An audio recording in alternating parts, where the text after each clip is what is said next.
आम तौर पर हम सभी कोई भी कंपनी की डायरेक्टर्स ऑडिटर रिपोर्ट का नाम सुनते ही हमें लगता है ये तो सीए ही समझ सकता है।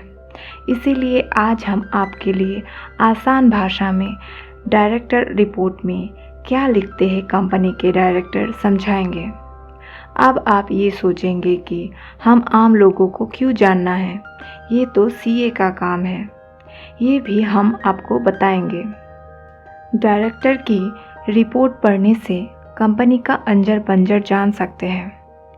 बाकी तो आप समझदार है ही। देखा जाए तो कंपनीज एक्ट 2013 अपनी सेक्शन 134 सबसेक्शन 3 और 4 में बताता है डायरेक्टर अपनी रिपोर्ट। कुल 17 पॉइंट में पूरा कंपनी का स्टेटस बताया जाता है।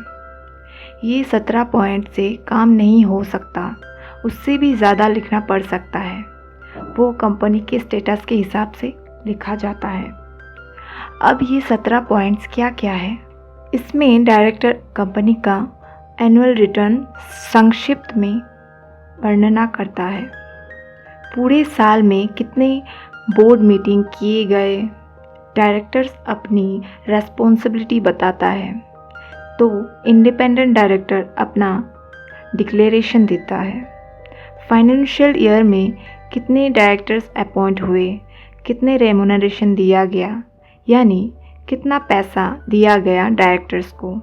कंपनी की ऑडिटर्स और कंपनी सेक्रेटरी सीएस उसका क्या कमिटमेंट रहा, लोन गारंटी, इन्वेस्टमेंट की जानकारी, कितने कॉन्ट्रैक्ट लिए गए या दिया गया एग्रीमेंट की जानकारी, कंपनीज अफेयर्स, रिजर्व, कितने डिविडेंड बांटा गया, मटेरियल चेंजेस पर कोई कमिटमेंट किया गया जिसकी वजह से कंपनी का फाइनेंशियल पोजीशन अफेक्ट हुआ तो उसकी जानकारी देना पड़ता है।